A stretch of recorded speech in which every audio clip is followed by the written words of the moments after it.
প্রথম নভোচারী। এদের সাহসের এই ধারাবাহিকতায় 1969-এ অ্যাপোলো 11 নামে একটা স্পেস শাটল দিয়ে নাসার সেই স্টেশন থেকে নীল আর্মস্ট্রং, এডউইন অলড্রিন আর মাইকেল কলিন্স তিন বন্ধু মিলে একটা স্পেস শাটল দিয়ে চলে গেল চাঁদে। চাঁদে তারা নামলো, দীর্ঘ সফর, প্রচন্ড ক্ষুধা, খাওয়ার কিছু নাই, পকেটে ছিল চকলেট, চকলেট তারা খেলো। ইউনাইটেড স্টেটস অফ আমেরিকার পতাকা তারা সেখানে গেড়ে দিল।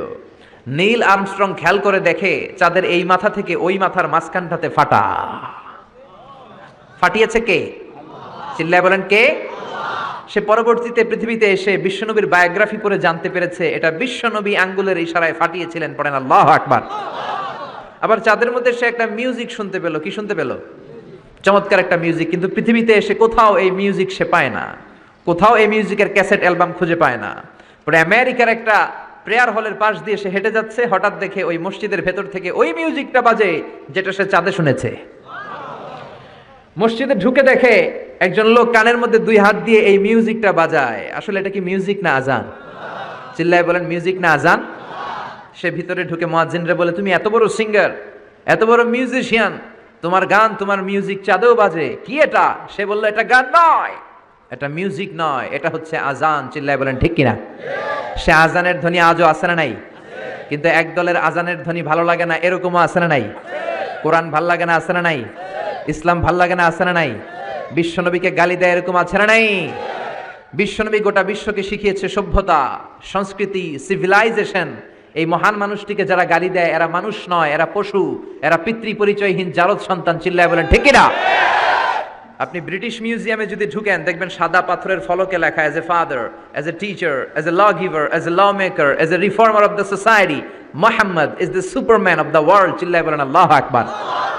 স্বামী হিসেবে, পিতা হিসেবে, নেতা হিসেবে, সমাজ সংস্কারক হিসেবে মোহাম্মদ হচ্ছে এই পৃথিবীর একজন সুপারম্যান। এজন্য বিশ্বনবীকে যারা গালি দেয় এরা মানুষের কাতারে পড়তে পারে না। চিল্লায় বলেন ঠিক কিনা? আল্লাহ এদেরকে হেদায়েত দান করুক। আমরা পড়ি আমিন। আর জোরে পড়েন আমিন। আমরা শুরুতেই 3টা তাকবীর দিব। তাকবীর দিয়ে আমরা সংক্ষিপ্ত আলোচনা শুরু করে দিব। পড়েন ইনশাআল্লাহ। আমরা 3টা তাকবীর দেই, আসেন ভাগাভাগি করে দেই। শুরুতে দিবেন যারা বিবাহিত আছেন তারা, তারপর দিবেন যারা অবিবাহিত আছেন তারা, তারপরে দিবেন সবাই মিলে। রাগ করতেছেন? দেয়া যাবে না? বিবাহিত কারা কারা আসছেন দেখি? মাশাআল্লাহ, অনেক বিবাহিত, আলহামদুলিল্লাহ। হাত নামান। অবিবাহিত কারা দেখি? তারা তো সংখ্যায় আরো বেশি। মাশাআল্লাহ, ঠিক আছে ঠিক আছে। শুরুতে বিবাহিতরা তাকবীর দিবে, আমি পড়ব লিল্লাহি তাকবীর, বিবাহিতরা পড়বে আল্লাহু আকবার। শুরুতে বিবাহিতরা রেডি তো? গলা ফাটিয়ে তাকবীর দেয়া যাবে? শুরুতে বিবাহিতরা দেন লিল্লাহি তাকবীর। মাশাআল্লাহ, অনেক আওয়াজ হয়েছে। এবার অবিবাহিতদের পালা। অবিবাহিতরা রেডি? বিবাহিতদেরকে হারাই দেয়া যাবে ইনশাআল্লাহ? বলবা না? এবার অবিবাহিতদের পালা। লিল্লাহি তাকবীর। মাশাআল্লাহ, যেমন বলেছে তেমনই করেছে। এবার সবাই মিলে 3টা এক এক তাকবীরে যাতে প্যান্ডেল কেঁপে যায়। লিল্লাহি তাকবীর, লিল্লাহি তাকবীর, লিল্লাহি তাকবীর। আল্লাহ আমাদের এই তাকবীরগুলোকে কবুল করে নেক। আমরা পড়ি আমিন। আর জোরে পড়েন আমিন। আমি সূরাতুল বাকারার 186 নম্বর আয়াত তেলাওয়াত করেছি। আল্লাহ সেখানে বলছেন, ওয়া ইযা সাআলাকা ইবাদি আন্নী ফাইন্নী করিব।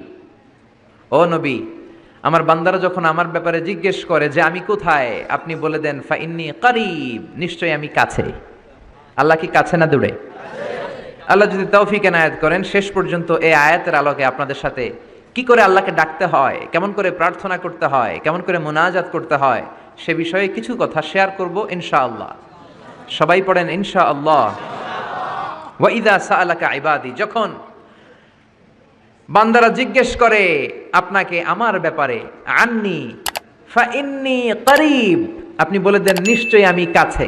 বুঝা গেল আল্লাহ আমাদের কাছে। চিৎকার করে বলেন আল্লাহ কাছে না দূরে? কাছে না দূরে? ওয়া নাহনু আকরাবু ইলাইহি মিন হাবলিল ওয়ারিদ। আল্লাহ বলছেন হাবলুল ওয়ারিদ, তোমার ঘাড়ের যে রগ আছে এই রগের চেয়েও বেশি কাছে। তুমি তোমার যত কাছে তোমার রব তার চাইতেও তোমার বেশি কাছে। ঠিক কি না? এখন এই যে হুজুর আমার কাছে, হুজুরকে দেখা যায় কি যায় না? উনি আমার কাছে, দেখা যায় কি যায় না? আল্লাহ বললেন আমি তোমাদের কাছে, কিন্তু আল্লাহকে কি দেখা যায়? জোরে বলেন। এখন কাছে হলে তো দেখা যাওয়া উচিত ছিল, ঠিক কি না? কিন্তু আল্লাহকে দেখা যায় না। দেখা যায়? কেউ দেখেছেন? পিছনের কেউ দেখেছেন? কেউ আমরা দেখি নাই। লা তুদরিকুহুল আবসার ওয়া হুয়া ইউদরিকুল আবসার ওয়া হুয়াল লাতীফুল খাবীর। তাকে দেখা যায় না, তাকে ধরা যায় না, তাকে ছোঁয়া যায় না, তাকে না দেখে বিশ্বাস করে নিতে হয়। চিল্লায় বলেন ঠিক কিনা? কেমন করে আপনি তাকে দেখবেন? আপনি তো নিজেকেই দেখেন নাই। আপনি কি আপনার নিজেকে দেখেছেন? আচ্ছা বলেন তো, আপনি কি আপনার চোখ দেখেন আয়নার সাহায্য ছাড়া? এই যে আমি এখন বসে আছি, আমি কি আমার চোখ দেখতে পাই আয়না ছাড়া? আপনারা আমার চোখ দেখতে পান, আমি আপনার চোখ দেখতে পাই, কিন্তু আমরা কি আমাদের চোখ দেখতে পাই? আমরা কি আমাদের পিঠ দেখতে পাই? আয়নার সাহায্য ছাড়া কি পিঠ দেখেছেন? আয়নার সাহায্য নিয়েও তো পিঠ দেখা অনেক কঠিন, ঠিক কিনা? তো আপনি নিজেকেই দেখেন নাই ঠিক মতো, আর নিজের স্রষ্টাকে দুনিয়াতে বসেই দেখতে চান, এটা অসম্ভব। পৃথিবীতে বসে আল্লাহকে দেখা যায় না। আল্লাহকে দেখতে হলে জান্নাতে যাওয়ার দরকার আছে না নাই? এজন্য রব্বুল আলামিন বলেন, গোলাম আমারে দেখা যায় না, আমারে না দেখে বিশ্বাস করতে হয়, কিন্তু দেখা না গেলেও আমি কাছে না দূরে। কাছে না দূরে? নবীদের মধ্যে সবচাইতে জবরদস্ত পয়গম্বর ছিলেন মুসা আলাইহিস সালাম। বড় মেজাজওয়ালা নবী, রেগে যেতেন খুব বেশি। থাপ্পড় মেরে একবার ফেরাউনের বাবুর্চিকে মেরে ফেলেছিলেন। অনেক শক্তি আল্লাহ তাআলা তাকে গায়ে দিয়েছিল। তিনি একবার আল্লাহকে আবদার করে বসলেন, রব্বি আরিনি আনজুর ইলাইক। আল্লাহ আপনি বলেছেন আপনারা দেখা যায় না, কিন্তু আমি দেখতে চাই। আমি কি করতে চাই? জোরে বলেন। আল্লাহ বললেন, লান তারানি, never you can see me, never you can see me. তুমি আমাকে দেখতে পাবে না, কারণ আমাকে দেখা যায় না। সাইয়েদনা মুসা বললেন, আমি দেখতে চাই। আল্লাহ বললেন, দেখা যায় না। মুসা বলে, দেখতে চাই। আল্লাহ বললেন, দেখা যায় না। মুসা আলাইহিস সালাম বললেন, কথা বলেন না কেন? আল্লাহ বললেন, মুসা বললেন, আল্লাহ বললেন। মুসা বলে দেখতে চায়, আল্লাহ বলে দেখা যায় না। কিন্তু সাইয়েদনা মুসা আলাইহিস সালাম ছেড়ে দেবার পাত্র নয়, হেরে যাবার পাত্র নয়, পিছু হটার পাত্র নয়। মনে যেটা উঠেছে আদায় করার পাত্র হলো মুসা, ঠিক কি না? উনি বললেন, রব্বি আরিনি আনজুর ইলাইক। আল্লাহ আপনি আমারে দেখা দেন, আমি দেখতে চাই। আল্লাহ বললেন, লান তারানি, never you can see me. ওরে মুসা, এই বায়না ধরো না, আমারে তো দেখা যায় না। এই পৃথিবীর চামড়ার চক্ষু দিয়ে আমাকে দেখা যাবে না। মুসা বললেন, আমি দেখেই ছাড়বো। আল্লাহও বুঝাতে পারেন না, মুসাও ছাড়েন না। অবশেষে নবীর আবদার রব্বুল আলামিন শুনতে রাজি হলেন। আল্লাহ বললেন, মুসা আগামীকাল অমুক সময়ে গোসল করে ওযু করে তুর পাহাড়ে চলে আসবা। তুমি যখন দেখতেই চাও আগামীকাল তুর পাহাড়ে চলে এসো। সাইয়েদনা মুসা আলাইহিস সালাম তুর পাহাড়ে চলে এসেছেন, কারণ উনার ফিলিংস আমাদের ফিলিংস একরকম নয়। আমরা কি আল্লাহর কথা শুনি? জোরে বলেন। কিন্তু ওয়া কাল্লামাল্লাহু মুসা তাকলিমা, উনি আল্লাহর কথা শুনতেন। তো উনার চিন্তা হচ্ছে, যার কথাটা এত সুন্দর, না জানি উনি দেখতে কত সুবহানাল্লাহ পড়বেন না? আল্লাহ বললেন, মুসা আগামীকাল আসো, তুর পাহাড়ে আসো। সাইয়েদনা মুসা আলাইহিস সালাম তুর পাহাড়ের উপর চলে গেলেন। আল্লাহ বললেন, মুসা এটা যেন তেন কোনো খেলা না। আবার তোমারে জিজ্ঞেস করতে চাই, আসলেই তুমি দেখতে চাও কিনা? মুসা আলাইহিস সালামের এক কথা এক দাবি, দেখতে চাই। এক কথা এক দাবি, সেটা কি? আমি দেখতে চাই খোদা, আমি দেখতে চাই আপনাকে। আল্লাহ বললেন, মুসা এটা সাধারণ খেলা নয়, এটা বিপিএল এর খেলা নয়, এটা আইসিসি নয়, এটা ফিফার খেলা নয়, এটা মুসার সাথে বিশ্ব গভর্নমেন্টের খেলা, ঠিক কিনা? এটা সাধারণ খেলা না, it's a very dangerous game. তুমি যদি স্টার্ট করো, you have to go until the last moment, শেষ পর্যন্ত তোমাকে যেতে হবে, ঠিক কিনা? মুসা আলাইহিস সালাম এক পায়ে খাড়া। সাইয়েদনা মুসা বললেন, আমি রাজি। আল্লাহ বললেন, ওকে, তাহলে খেলা শুরু করে দিলাম। ও মুসা, তুমি দাঁড়িয়ে থাকো, খেলা এখন শুরু হয়ে যাবে। রব্বুল আলামিন মুসা আলাইহিস সালামের চারিদিকে অন্ধকার করে দিলেন। কি করে দিলেন? চারিদিকে 4 ফারসাক এলাকা, 1 ফারসাকে 12 মাইল, 4 ফারসাকে অনেক লম্বা একটা জায়গা, 3×12 = 36 কিলোমিটার জায়গা আল্লাহ অন্ধকার করে দিলেন। ঘুটঘুটে অন্ধকার, এত অন্ধকার সাইয়েদনা মুসা আলাইহিস সালাম নিজের হাতটাও নিচে দেখে না। এবার মনের মধ্যে একটু ভয় চলে আসছে, কোন আওয়াজ নাই, অন্ধকার। এবার মনের মধ্যে ভয় এসেছে, কিন্তু আল্লাহকে দেখতে চায়। ওই নেশায় এখন অন্তরের মধ্যে কিছু সাহস আছে না নাই? সাহস নিয়ে দাঁড়িয়ে আছেন। এবার আল্লাহ চারিদিকে আলোকিত করে দিলেন। এবার বললেন, মুসা আরো কিছু কাজ আছে। তোমার চারদিকে 4 ফারসাক এরিয়ার মধ্যে কোনো প্রাণী থাকতে পারবে না, কোনো মশা থাকবে না, মাছি থাকবে না, ইঁদুর থাকবে না, ব্যাঙ থাকবে না, পাখি থাকবে না। সবগুলো পশু আর প্রাণীকে বললেন, আল্লাহ বললেন, তোমরা বাইরে চলে যাও, বাউন্ডারির বাইরে চলে যাও। বাংলাদেশের সাথে ইন্ডিয়ার খেলা, আপনারা দর্শক মাঠে ঢুকতে পারবেন? বলেন, ঢুকলে খেলা হবে? খেলাটা হবে। আল্লাহ বললেন, সবাই বাইরে চলে যাও। সব বাইরে চলে গেল। এবার আল্লাহ বললেন, মুসা তোমার 2 কাঁধের মধ্যে 2 ফেরেশতা আছে না নাই? কিরামান তাদেরকেও বাইরে পাঠানোর দরকার আছে না নাই? আল্লাহ বললেন তোমরাও চারদিক থেকে বাউন্ডারি দেয়া এরিয়ার বাইরে তোমরা চলে যাও। এবার রব্বুল আলামিন বললেন আল্লাহর স্পেশাল সিকিউরিটি ফোর্স ফেরেশতাকে তোমরা চারদিকে বাউন্ডারি দাও। স্পেশাল সিকিউরিটি ফোর্স ফেরেশতা কাদের সাথে কাঁধ লাগিয়ে পায়ের সাথে পা লাগিয়ে চারদিকে একটা বাউন্ডারি দিলেন। চিল্লায়ে বলেন আল্লাহু আকবার। এবার সাইয়েদনা জিব্রাইলকে আল্লাহ বললেন ও জিব্রাইল তুমিও ঢোকার চেষ্টা করো না, তুমিও বাইরে চলে যাও। সুবহানাল্লাহ। সাইয়েদনা জিব্রাইল বলে আল্লাহ আমাকে তৈরির পর থেকে, আমাকে রূহ দেওয়ার পর থেকে আজ পর্যন্ত তোমারে আমি দেখি নাই। সিদরাতুল মুনতাহা হলো আমার লাস্ট বর্ডার। ওই বর্ডারে কান লাগিয়ে তুমি যা বলো শুনি, ওই কথাগুলো নবীদের কাছে পৌঁছে দেই, এটাই আমার ডিউটি। আজ পর্যন্ত আমিও তোমারে দেখি নাই, তোমার নূর এখনো দর্শন লাভ করি নাই, আমিও দেখতে চাই। আমার ভাই মুসার সাথে আমাকেও দেখতে দাও। আল্লাহ বললেন no no, this game is between Musa and me. এটা মুসার সাথে আমার খেলা, তোমার তো খেলা নাই, ঠিক কি না? জিব্রাইল তুমিও বাইরে চলে যাও। সাইয়েদনা জিব্রাইলও বাইরে চলে গেলেন। এবার একেবারে গ্রাউন্ড রেডি, স্টেডিয়াম রেডি। এবার খেলা হবে। খেলা কি হবে? জোরে বলেন কি হবে? মুসা আলাইহিস সালামের বিশ্ব গভর্নমেন্ট, আল্লাহর সাথে খেলা। আল্লাহ বললেন মুসা তুমি উপরের দিকে তাকাও। সাইয়েদনা মুসা আলাইহিস সালাম উপরের দিকে তাকালেন, দেখলেন প্রথম আকাশ দেখা যায়, তারপরে দ্বিতীয় আকাশ, তৃতীয় আকাশ, সব দেখতে আরম্ভ করলেন। প্রথম আকাশ, এটা বিশাল একটা area, it's a big space, we can't imagine. এটা কত বড় আমরা কল্পনাও করতে পারি না, বিশাল। এই যে ছোট্ট একটা জায়গায় আমরা কুমিল্লাতে বসে আছি। কুমিল্লা হলো বাংলাদেশের 64 জেলার একটা জেলা। 64 জেলা নিয়ে আমাদের সুজলা সুফলা শস্য শ্যামলা বাংলাদেশ। এই বাংলাদেশ হচ্ছে পৃথিবীর অনেকগুলো দেশের মধ্যে থেকে ছোট্ট একটা দেশ। এক কানাডা বাংলাদেশ থেকে 100 গুণ বড়, এক রাশিয়া বাংলাদেশ থেকে 200 গুণ বড়। এরকম 200টা দেশ নিয়ে এই পৃথিবী, তার মধ্যে দেশগুলো হচ্ছে 30 ভাগ আর সাগর হচ্ছে 70 ভাগ। চিল্লায়ে বলেন আল্লাহু আকবার। তার মানে এই পৃথিবীর তুলনায় কত ছোট্ট একটা জায়গায় এই সূর্যপুরে আমরা বসে আছি। কত নগণ্য আমি, কত ক্ষুদ্র আমি, কত ছোট্ট আমি, ঠিক কি না? এই পৃথিবীটা হচ্ছে আমাদের সৌরজগতের অনেকগুলো গ্রহের মধ্যে থেকে ছোট্ট সাইজের একটা গ্রহ। এই যে সূর্যের আলো আমরা প্রতিদিন পাই, যেটার আলো প্রায় 8 মিনিট 20 সেকেন্ড ব্যয় করে আমাদের দিকে আসে, সেকেন্ডে 1,86,000 মাইল বেগে। এই সূর্যটা এত বিশাল পৃথিবীর চাইতে 13 লক্ষ গুণ বড়। আর আসতে বলেন সুবহানাল্লাহ। সূর্যই কি পৃথিবীর সবচাইতে বড় সাইজের তারা? নো, সূর্যের চেয়েও অনেক বড় তারা আছে। ব্যাটেল জিউস নামে একটা তারা আছে, যেই তারাটা, যে সূর্য পৃথিবীর চেয়ে 13 লক্ষ গুণ বড়, ওই ব্যাটেল জিউস তারা সূর্যের চেয়ে 33 কোটি গুণ বড়।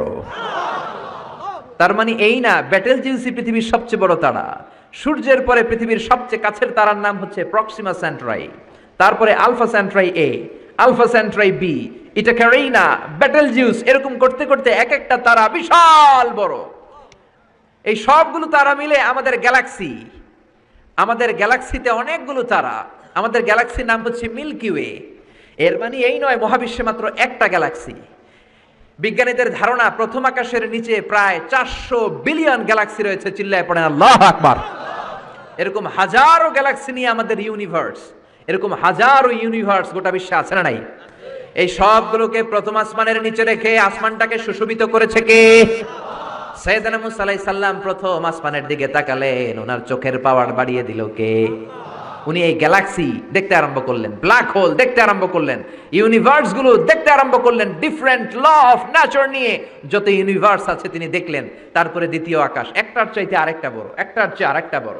আমরা কিন্তু প্রথম আকাশ দেখি না। নাসার বিজ্ঞানীরা আজীবন গবেষণা করেও প্রথম আকাশের নাগালে যেতে পারবে না। তারা যেখানে যায় এটা হচ্ছে প্রথম আকাশের মহাশূন্য। এটা কি? প্রথম আকাশের মহাশূন্য, তারপরে প্রথম আকাশ, তারপরে দ্বিতীয় আকাশের মহাশূন্য, তারপরে দ্বিতীয় আকাশ, তারপরে তৃতীয় আকাশের মহাশূন্য, তারপর তৃতীয় আকাশ। একটার চাইতে আরেকটা বড়। কত বড়? বিশ্বনবী বললেন তোমার হাতের আংটিটা, কোনটা? আংটিটা যদি সাহারা মরুভূমিতে ফেলে দাও, তাহলে সাহারা মরুভূমির তুলনায় তোমার আংটি যত ছোট, আল্লাহর দ্বিতীয় আকাশের তুলনায় আল্লাহর প্রথম আকাশটা ঠিক তত ছোট। এভাবে তৃতীয় আকাশ আরো বড়, চতুর্থ আকাশ আরো বড়। সাইয়েদনা মুসা আলাইহিস সালাম দেখলেন 7 আকাশ দেখলেন। তারপরে তিনি দেখলেন সিদরাতুল মুনতাহা দেখা যায়, সেখান থেকে দেখলেন 4টা ঝর্ণা, 4টা নদী, 2টা জান্নাতে ঢুকেছে, 2টা নদী সিদরাতুল মুনতাহা থেকে দুনিয়ায় এসেছে। একটা নদীর নাম হলো মিশরের নীল নদী, আরেকটা হলো ইরাকের দজলা নদী। সুবহানাল্লাহ। তারপরে নজর করে তাকালেন, সেখানে দেখলেন তিনি কোরআনের বাড়ি দেখা যায়। বাল হুয়া কুরআনুম মাজিদুম ফি লাওহিম মাহফুজ। নাম শুনেছেন? লাউহে মাহফুজ কার বাড়ি? কোরআনের বাড়ি। লাউহে মাহফুজ কার বাড়ি? নজর করে দেখে কোরআনের বাড়ি দেখা যায়। সাইয়েদনা মুসা আলাইহিস সালামের চোখের পাওয়ারকে বাড়িয়ে দিয়েছে কে? ওনার চোখের মেকানিজম মেগাপিক্সেলকে প্রখর করে দিয়েছে কে? তারপরে নজর করে দেখলেন বাইতুল মামুর দেখা যায়, যেই বাইতুল মামুর হলো ফেরেশতাদের কিবলা। আমরা হজে গেলে, উমরায় গেলে আল্লাহর ঘরকে সেন্টারে রেখে চারদিকে তাওয়াফ করি, লাব্বাইক আল্লাহুম্মা লাব্বাইক বলে আল্লাহরে ডাকি। ফেরেশতারা এই কাবার চারদিকে তাওয়াফ করে না, তাদের জন্য আরেকটা ঘর, আল্লাহর বানানো আরেকটা ঘর 7 আকাশের উপর আছে না নাই? সেটার নাম হচ্ছে আল বাইতুল মামুর। সব ফেরেশতারা সেখানে তাওয়াফ করে, একবার করে ঢুকে 70,000 জন। একবার যারা ঢুকার চান্স পায় কিয়ামত পর্যন্ত দ্বিতীয়বার চান্স তার কপালে জুটবে না। কোন সুবহানাল্লাহ। তারপরে তিনি নজর করে দেখলেন আরশ দেখা যায়, কুরসি দেখা যায়। তারপরে নজর করে সাইয়েদনা মুসা আলাইহিস সালাম দেখলেন আল্লাহর 70,000 নূরের পর্দা দেখা যায়। 70,000 নূরের পর্দা দেখা যায়। সেখান থেকে আল্লাহ গায়বী আওয়াজ দিয়ে বললেন, মুসা লাস্ট ডেস্টিনেশনে চলে এসেছো, একেবারে ফাইনাল গেট। এই গেটের পরে আর ফিরে যাওয়ার কোনো জায়গা নাই। শেষবারের মতো জিজ্ঞেস করি, খেলা কি চলবে নাকি থামিয়ে দেব? সাইয়েদনা মুসা বলে চলবে। সাইয়েদনা মুসা বলেন কি চলবে? কি সাহস ওনার, কি শক্তি ওনার, কি মেধা ওনার, কি কিউরিসিটি ওনার, কি অদম্য আগ্রহ ওনার। উনি বললেন খেলা চলবে। এত দূর এসেছি, পিছনে ফিরে তাকানোর মানুষ আমি নই, ঠিক কি না? আল্লাহ বললেন মুসা তাহলে ঠিক আছে, খেলা শুরু হয়ে যাবে, একটু শক্ত হয়ে দাঁড়াও। সুবহানাল্লাহ পড়ে। এই প্রথম আল্লাহ তার নূরের তাজাল্লির ফোকাস পৃথিবীতে ঢেলে দিবেন, এর আগে পরে নাই। আল্লাহু আকবার। সাইয়েদনা মুসা আলাইহিস সালাম শক্ত হয়ে দাঁড়ালেন। ফালাম্মা তাজাল্লা রাব্বুহু জাআলাহু দাক্কাও ওয়া খাররা মুসা সাইকা। ফালাম্মা তাজাল্লা রাব্বুহু লিল জাবাল। আল্লাহ বললেন মুসা তবে একটা কথা শুনে রাখো, এত দুর্বল করে তোমাদের বানিয়েছি। ওয়া খুলিকাল ইনসানু দাঈফা। মানুষ কি সবল নাকি দুর্বল? সবল না দুর্বল? দুইবার পাতলা পায়খানা হইলে চেহারার দিকে আর তাকানো যায় না, ঠিক কি না? আজকের জান্নাতুন নাইম এপ্রিল বিশ্ব সুন্দরী, 20 বছর পরে বিশ্ব পেতনিও না, ঠিক কি না? অসুস্থ হলে মানুষ দুর্বল হয়ে যায়, বিপদ আসলে মানুষ কাবু হয়ে যায়, বয়সের ভারে মানুষের চামড়াগুলো ঝুলে যায়। মানুষ কি সবল নাকি দুর্বল? জোরে বলেন, সবল নাকি দুর্বল? ও মুসা শক্ত হয়ে দাঁড়াও। 70,000 নূরের পর্দার সবগুলো দেখাবো না, কতটুকু দেখাবে? মুফাসসিরিনে ইকরাম hayran হয়ে গিয়েছেন, কি বলবেন এই তাফসীরের ব্যাখ্যায়? কেউ কেউ বলেছেন আল্লাহ তাআলা 70,000 নূরের পর্দার সবগুলো উঠায়নি। 70,000 নূরের পর্দার সবচেয়ে সামনের ছোট্ট যে পর্দাটা, তার সামান্য একটু উঠিয়েছেন। ফালাম্মা তাজাল্লা রাব্বুহু। কতটুকু তাজাল্লি দিয়েছেন নূরের তাজাল্লি? কোন কোন মুফাসসিরিনে ইকরাম বলেছেন একটা গরুর নাকের ছিদ্র যতটুকু ততটুকু। কোন কোন মুফাসসির বলেছেন না না, এটা তো অনেক বেশি। মিসলা উনমুলাতিল খিনসার। এই আঙ্গুলটার নাম হচ্ছে খিনসার। কি নাম? এটার নাম ইবহাম, এটার নাম সাব্বাবা, এটা ওয়ুসতা, এটা বিংসার, এটা খিনসার। বলেন ইবহাম, কথা বলে না। ইবহাম, সাব্বাবা, ওয়ুসতা, বিংসার, খিনসার। এই 5টা হাতের আঙ্গুলের আরবি নাম শিখে গেলেন। এই যে মিসলা উনমুলাতিল খিনসার, ছোট্ট আঙ্গুলের সামনে যতটুকু জায়গা, এতটুকু জায়গা আল্লাহ প্রথম পর্দাটার ফোকাস দিয়েছেন। কেউ কেউ বলেন না এত বেশি নয়, একটা সুইয়ের পেছনে সুতা ঢুকানোর জন্য যতটুকু জায়গা দরকার ততটুকু নূরের ফোকাস দিয়েছে। ফালাম্মা তাজাল্লা রাব্বুহু জাআলাহু দাক্কাও ওয়া খাররা মুসা সাইকা। আল্লাহ বললেন মুসা তোমাকে দুর্বল করে বানিয়েছি, তোমার উপরে যদি নূরের ফোকাস দেই তোমারে খুঁজে পাওয়া যাবে না। আমি দেব তুর পাহাড়ের উপর। কিসের উপর? জোরে বলেন কিসের উপর? এই তুর পাহাড়ের উপরে আমি উঠেছি 2 বার। ফেরাউনের লাশটাকে দেখেছি আমি একবার। পুরো লাশটাকে আল্লাহ শুটকি বানিয়ে রেখেছেন। শুটকি, এরকম টেবিলের উপর শোয়া শুটকি। মিশরের জাতীয় জাদুঘর হচ্ছে মিশরের রাজধানী কায়রোতে, ন্যাশনাল মিউজিয়াম। ওখানে every year huge amount of tourist from Europe and America they come in order to see this ancient and historical dead body. এই ঐতিহাসিক ডেড বডিটা দেখার জন্য হাজার হাজার ইউরোপিয়ানরা আসে। এই মিউজিয়ামে জাদুঘরে ঢুকতে লাগে 100 পাউন্ড, আর এই লাশের ঘরে ঢুকতে আরো 100 পাউন্ড। মোট কয়শো পাউন্ড? গোটা বিশ্বের মানুষ আসে টাকা খরচ করে, আর এই জাহান্নামের নরকিটটাকে দেখে যায়, ঠিক কিনা? আমি দেখেছি ফ্রি, কোনো টাকা লাগে না, যেহেতু আল আজহারের কার্ড ছিল, ফ্রিতে ঢুকেছি। সেকেন্ড ফ্লোরে রয়্যাল মমিস চেম্বারের ভিতরে স্পেশাল সিকিউরিটি গার্ড দিয়ে আলো আধারের আবছা আবছা একটা অন্ধকার রুমের ভিতরে তার লাশটা রাখা। ফেরাউনের লাশ। কার লাশ? তার লাশ ছাড়াও আরো অনেকগুলো লাশ সেখানে আছে, কিন্তু বাকিগুলো রাখতে -35 থেকে 40 ডিগ্রি নন ফ্রস্ট, যারা বুঝেন, যারা ফ্রিজ ইউজ করেন, কিছু আছে নন ফ্রস্ট, শুধু বরফ হবে, যে জিনিসটা মাছ রাখলে মাছটা বরফ হবে কিন্তু আশেপাশে আইস জমবে না, এটার বলে non frost. Non frost 35 to 40 degree সেলসিয়াসে অন্য লাশগুলো রাখতে হয়, কিন্তু ফেরাউনের লাশটা -0 ডিগ্রিতেই কিয়ামত পর্যন্ত সঠিক এবং শুদ্ধ এবং চমৎকার থেকে যাবে। চিল্লায় বলেন আল্লাহু আকবার। কারণ ফেরাউনের লাশটাকে সংরক্ষণের দায়িত্ব নিয়েছে কে? এই তুর পাহাড়ে আমরা উঠেছি মধ্যরাতে, কারণ বাংলাদেশের পাহাড়গুলো মাটির পাহাড়।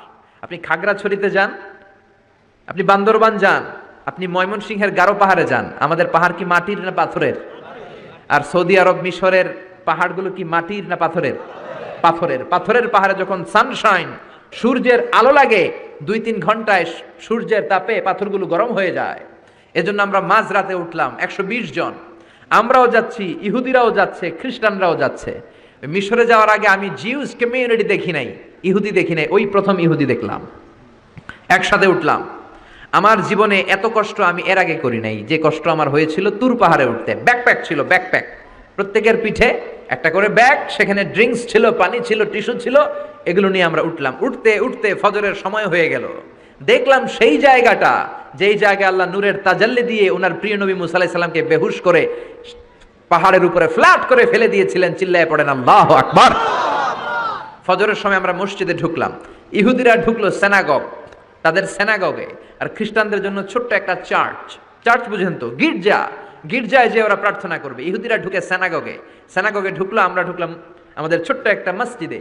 আমরা ফজরের সালাত আদায় করলাম। দেখলাম সিলসিলাতুল জিবাল, তুরে সাইনার মাউন্টেন রেঞ্জ, যেটা এখান থেকে প্যালেস্টাইনে ঢুকে গিয়েছে, সৌদি আরবে, সিরিয়াতে ঢুকে গিয়েছে, পুরো পাহাড়টা আল্লাহর নূরের তাজাল্লির কারণে লালো, খয়েরি আর কালো আকার ধারণ করেছে। চিল্লায় পড়েন আল্লাহু আকবার। এজন্য আল্লাহ বললেন ফালাম্মা তাজাল্লা রাব্বুহু জাআলাহু দাক্কা ওয়া খাররা মূসা সাইকা। রব্বুল আলামিন বললেন, মুসা, শেষবারের মতো বলছি, এখনো সময় আছে, তুমি যদি বলো খেলা বন্ধ করে দিব, আর যদি বলো তাহলে চালিয়ে নিব। মুসা বলে চলবে। কি বলে? চলবে। আল্লাহ খেলা চালালেন, নূরের ফোকাস দিলেন। মুসা আলাইহিস সালামের গায়ের উপরে দেয় না, দিয়েছে তুর পাহাড়ে। কোথায়? 1 ঘন্টার জন্য দিয়েছেন? আধা ঘন্টা? 10 মিনিট? 1 মিনিট? 1 সেকেন্ড? 1 সেকেন্ডও দেয় না। তো হুজুর 1 সেকেন্ড দেয় নাই তো কি দিছে? 1 সেকেন্ডকে অনেক ভাগে ভাগ করলে হয় 1 মাইক্রো সেকেন্ড। 1 মাইক্রো সেকেন্ডকে অনেক ভাগে ভাগ করলে হয় 1 ন্যানো সেকেন্ড।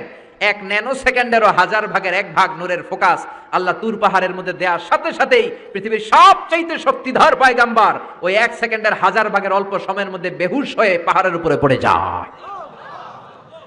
আল্লাহ নূরের ফোকাস দিলেন। মুসা আলাইহিস সালাম কিছুই দেখেন নাই, কি যেন একটা দেখলেন। কেমন দেখলেন? অনুভূতিটা কেমন ছিল বলার মতো কোনো পরিবেশ নাই, ঠিক কিনা? এর মানে হচ্ছে আল্লাহরে দেখা যায় না, দেখা যায়? জোরে বলেন। এই লম্বা ঘটনা বলার, ব্যাকগ্রাউন্ড বলার উদ্দেশ্য হচ্ছে ওয়াইদা সাআলাকা ইবাদি আন্নি, ও নবী, সবাই যখন আপনারা জিজ্ঞেস করবে, আপনি আল্লাহর দাওয়াত দেন, তাওহীদের দাওয়াত দেন, কই সেই আল্লাহ? আপনি বলেন ফা ইন্নী করিব, আমি কাছে না দূরে? আরো জোরে বলেন, আল্লাহ কাছে না দূরে? আকরাবু ইলাইহি মিন হাবলিল ওয়ারিদ। এই যে আমাদের কণ্ঠনালীর রগ, আমাদের শাহরগ, আমাদের ঘাড়ের রগ, এই রগটা কেটে দিলে মানুষ মরে যায়, ঠিক কিনা? এই ঘাড়ের রগের চেয়েও আল্লাহ বেশি কাছে। চিল্লায় বলেন ঠিক কিনা? এজন্য সে আল্লাহর কাছে চাওয়ার দরকার আছে না নাই? আল্লাহ বললেন, গোলাম, ওয়াইদা, তুমি যখন ডাকতে শুরু করে দাও, ওয়াইদা সাআলাকা ইবাদি আন্নী ফাইন্নী করিব উজিবু দাওয়াতাদ দাঈ ইযা দাআন। আমার বান্দারা যখন আমাকে ডাকতে শুরু করে দেয়, আমি আমার বান্দার ডাকে সাড়া দেই। সুবহানাল্লাহ। ডাকলে সাড়া দেয় কে? কেউ যেটা দেয় না সেটা দেয় কে? কেউ যেটা শোনে না সেটা শুনে কে? কেউ যেটা বুঝে না সেটা বুঝে কে? এজন্য আল্লাহ বললেন, গোলাম, আমার কাছে চাও, আমার কাছে দোয়া করো, আমার কাছে কাঁদো, আমার কাছে রোনাজারি করো, আমার কাছে প্রার্থনা করো। চাওয়ার মতো চাইলে যা যা চাইবা সব দিতে পারে কে? এজন্য দোয়া করতে হবে বেশি বেশি, আল্লাহর কাছে চাইতে হবে বেশি বেশি, কারণ দোয়া হচ্ছে ইবাদতের মগজ। শুনতেছেন? কষ্ট হচ্ছে না তো? আর দুআউ মুখুল ইবাদা, দোয়া হচ্ছে ইবাদতের সারাংশ, জিস্ট। আপনি নামাজ পড়লেন, রোজা রাখলেন, হজ করলেন, যাকাত দিলেন, জিকির করলেন, কিন্তু দোয়া করলেন না, আপনি কিচ্ছুই করলেন না, ঠিক কিনা? এজন্য দোয়া করার দরকার আছে না নাই?